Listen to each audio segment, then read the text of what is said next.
भगवान हमको देता है भी हम उसके दर पे दान चढ़ाते हैं। वो उसके पास क्या कमी है जो हम उस पे दान चढ़ाते हैं। नहीं तो हमने तो कभी नहीं कहा कि पैसा दो भगवान को। फिर हम गुरुजी चढ़ाते क्यों हैं? जो शिवलिंग होता है उन पे आप दूध चढ़ाते हैं, शहद चढ़ाते हैं, घी चढ़ाते हैं। इसका मतलब शिव जी इनके खुश हो जाते हैं। खुश हो ना हो वो अलग विषय है, तो उससे नुकसान क्या है? फिर वही दूध अगर किसी गरीब को पिलाया जाए। हाँ, अब आए आप मुद्दे पर। तो शिव को हम लोग भगवान मानते हैं। जब हम हिंदू शास्त्र पढ़ता हूँ उनमें लिखा है शिव ने भिक्षा मांगकर अपने पेट पाला और नशे वाला चीज़ खाता था। तो एक भिखारी और नशे वाले को क्यों हम लोग भगवान माने? बिस्मिल्लाहिर्रहमानिर्रहीम। अस्सलामु अलैकुम। उम्मीद करती हूँ आप लोग बखैर आफ़ियत होंगे। आपकी शुक्रगुजार हूँ कि आपने इस्लामिक वीडियो देखने के लिए वक्त निकाला। अगर आप वीडियो को आखिर तक देखेंगे तो आपको बहुत कुछ हासिल होगा इंशाअल्लाह। नाज़रीन, वीडियो को लाइक और शेयर करना बिल्कुल ना भूलिएगा और कमेंट्स में ज़रूर बताइएगा कि वीडियो कैसी लगी। मेरा आपसे एक सवाल है भी भगवान हमको देता है भी हम उसके दर पे दान चढ़ाते हैं। वो उसके पास क्या कमी है जो हम उस पे दान चढ़ाते हैं। भी मतलब उनको पैसा देते हैं, उनको क्या कमी है, वही तो हमें देते हैं। नहीं तो हमने तो कभी नहीं कहा कि पैसा दो भगवान को। फिर कभी हम नहीं कहा हमने कि पैसा चढ़ाओ भगवान फिर को। हम गुरुजी चढ़ाते क्यों हैं? वो लोगों की श्रद्धा है। बाकी मैंने कथा में आज तक नहीं कहा कि भगवान को पैसे चढ़ाओ। और एक और सवाल है, जो शिवलिंग होता है उन पे आप दूध चढ़ाते हैं, शहद चढ़ाते हैं, घी चढ़ाते हैं। इसका मतलब शिव जी इनके खुश हो जाते हैं। शंकर जी को क्या शहद चढ़ाते हैं, दूध चढ़ाते हैं? हाँ जी, इनसे खुश हो जाते हैं। तो नहीं चढ़ाना चाहिए आपके हिसाब से?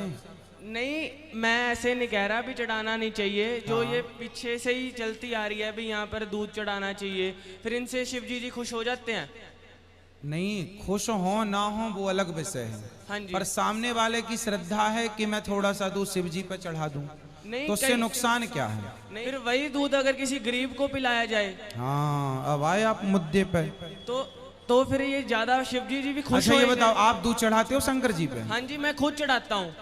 ये जो सिद्धांत आपको मिला है ना, ये पिक्चरों से मिला है। एक पिक्चर बनी है, उसमें बताया गया है कि शंकर जी पर दूध क्यों चढ़ाते हो, वो गरीबों में बांट दो।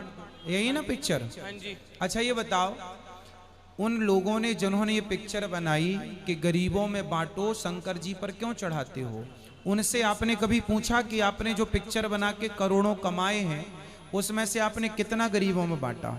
मेरा नाम तोपूपाल है, मैं मेघालय से आया हूँ। मेरा सवाल है, शिव को हम लोग भगवान मानते हैं। जब हम हिंदू शास्त्र पढ़ता हूँ उनमें लिखा है शिव ने भिक्षा मांगकर अपने पेट पाला और नशे वाला चीज़ खाता था।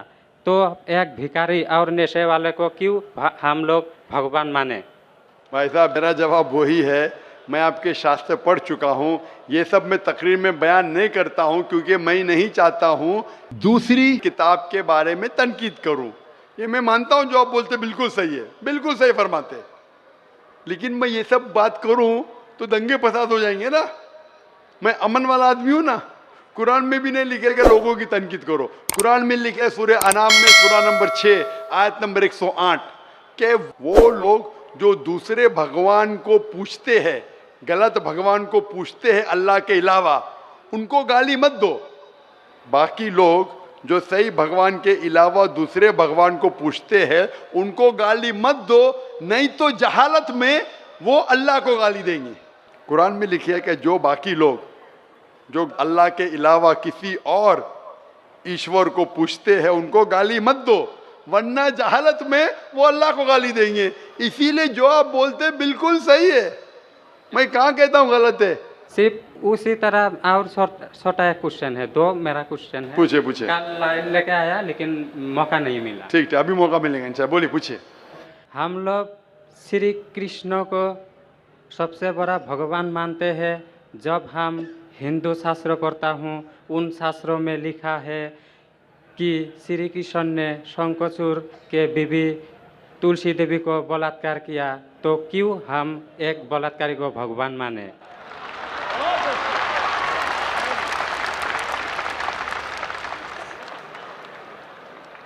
भाई साहब का सवाल है कि हम श्री कृष्ण को भगवान मानते हैं, अगर उसने बलात्कार किया है तो बलात्कार को भगवान क्यों माने।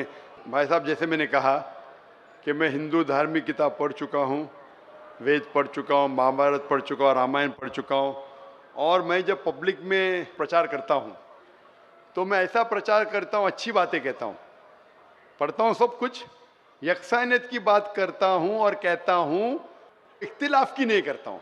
आपने जो सवाल पूछे कि क्यों मानते, मैं आपसे पूछूंगा आप क्यों मानते। आप अगर कहते नहीं मानना चाहिए तो आप मत मानो।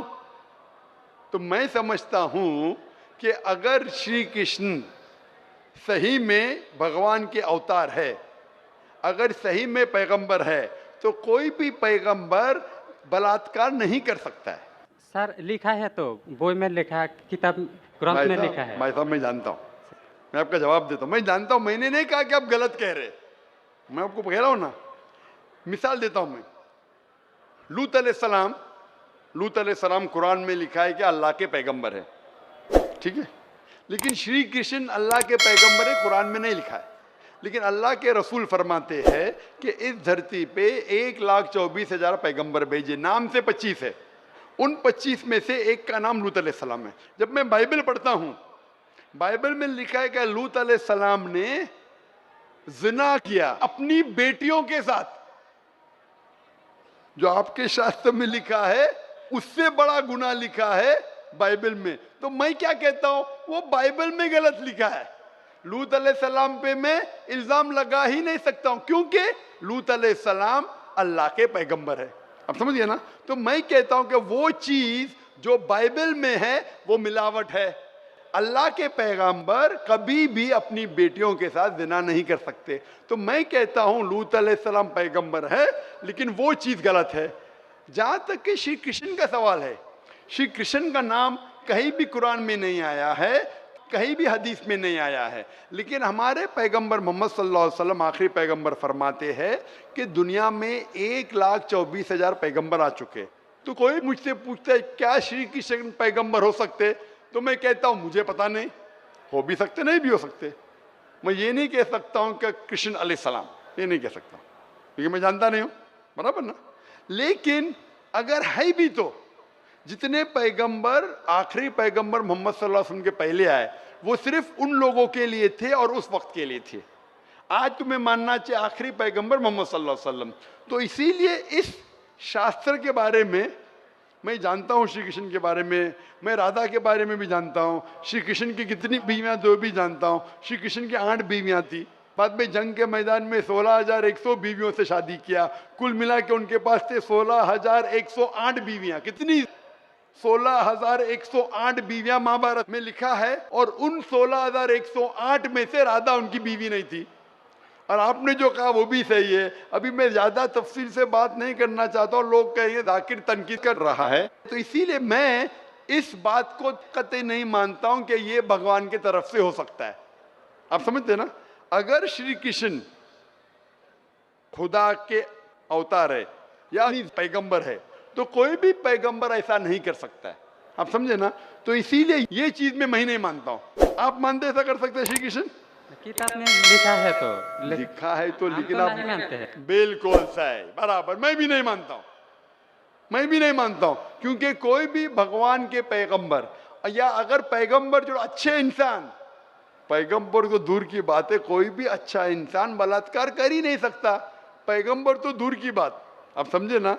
कोई भी अच्छा धार्मिक इंसान बलात्कार नहीं कर सकता है, तो सवाल उठता ही नहीं। इसीलिए मैं लोगों के सामने ये सब पेश नहीं करता हूं, नहीं तो लोग बोलेंगे ये झगड़े लड़ा रहा है। आप समझे ना। मैं झगड़े लड़ाना नहीं चाहता हूं। कुरान में नहीं लिखे क्या, जो चीज यकसा नहीं है वो पेश करके लोग को लेके आओ। कुरान में लिखे जो यकसा है उसके बारे में बात करो, लोगों को करीब लेके आओ। तो मैं आपसे पूछना चाहता हूं कि आप मानते खुदा एक है? पहले और थोड़ा बोलने दो। बोलिए। तो ग्रंथ में ऐसा क्यों लिखा गया है? कुरान में तो टॉप क्लास है, 1-20 सवाल ऐसा नहीं है, क्लियर एकदम फर्स्ट क्लास है। क्यों लिखा बोलता हूं मैं, क्यों?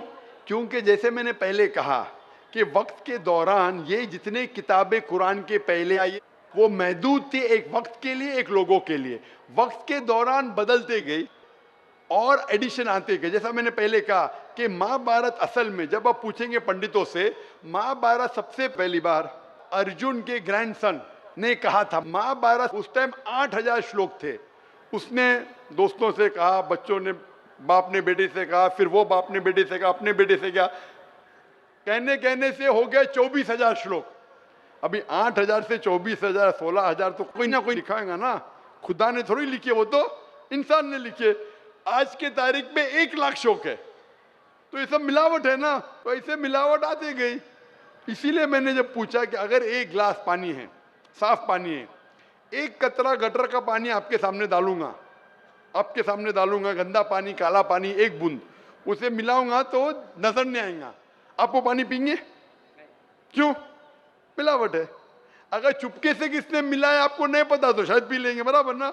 तो जब पता चल गया कि मिलावट है बाकी शास्त्रों में, तो साफ और सुथरे शास्त्रों की तरफ आओ ना। इसमें एक भी मिलावट नहीं है। चैलेंज है कुरान में, कुरान का चैलेंज है। इसीलिए जो लोग तनकीद करने की कोशिश करते हैं, एक फेमस आदमी है विलियम मोर, जो बहुत तनकीद करता है इस्लाम का। तो ये विलियम मोर ने, जो सबसे ज्यादा कट्टर खिलाफ था इस्लाम के, 200 साल पहले लिखा कि एक वाहिद मजहबी किताब जो 100% अभी तक के हूबहू वही है, जरा भी मिलावट नहीं है, वो था ईसाई। उसने कहा वो कुरान है। तो जो तनकीद करने वाला ऐसा लिख रहा है कि 100% वाहिद किताब जो 100% अभी तक सही है वो कुरान है। तो इसीलिए अगर आपको पता चला कि बाकी किताबों में मिलावट है, तो आप सही किताब की तरफ आ जाओ, कुरान की तरफ। हमको मालूम है, लेकिन लोगों को नहीं मालूम है। तो लोगों को छोड़ो, आप क्यों नहीं पहले मान लेते? आपको मालूम, आपने अमल कर रहे, तो बाकी लोग क्यों अमल करेंगे भाई? लोग तो खराब नहीं देखता है, सिर्फ बोलता है अच्छा है, लेकिन लिखा तो हम शास्त्रों क्यों माने वो? तो मैं आपसे पूछता हूँ, आप क्यों मान रहे फिर? इसीलिए मैं आपको कहता हूँ कि सब चीज अगर गलत है तो आप सही रास्ते पे क्यों नहीं आते? आ गया, हम 2 भाई एक साथ। 2 भाई साथ में, माशाल्लाह, 2 सवाल 2 भाई। अच्छा, माशाल्लाह। भाई आपका नाम क्या है? आपका नाम क्या भाई? मेरा नाम सुब्रत पाल है। और आपका नाम? टोपू पाल। टोपू पाल, माशाल्लाह। 2 पाल इधर आ गए, माशाल्लाह। आप दोनों मानते हैं कि खुदा एक है? जी हाँ। आप दोनों मानते हैं कि बुत परस्ती गलत है, मूर्ति पूजा गलत है? जी हाँ। आप मानते हैं मोहम्मद सल्लल्लाहु अलैहि वसल्लम आखिरी पैगंबर है? जी हाँ। आप मानते हैं? आपको कोई भी जबरदस्ती कर रहा है इस्लाम कबूल करने के लिए? नहीं। कोई भी जबरदस्ती नहीं। कोई भी दबाव है? नहीं। आप अपनी मर्जी से करना चाहते? Yes sir. कोई भी रिश्वत दे रहा है? नहीं। इंशाल्लाह। तो मैं अरबी में कहूंगा, आप उसे दोहराइए। अशहदु अल्लाह इलाहा इल्लल्लाह व अशहदु अन्ना मुहम्मदन अब्दुहु व रसूलुहु। मैं शहादत देता हूँ कि अल्लाह के अलावा कोई माबूद नहीं और मोहम्मद सल्लल्लाहु अलैहि वसल्लम उसके पैगंबर और बंदे हैं। माशाल्लाह।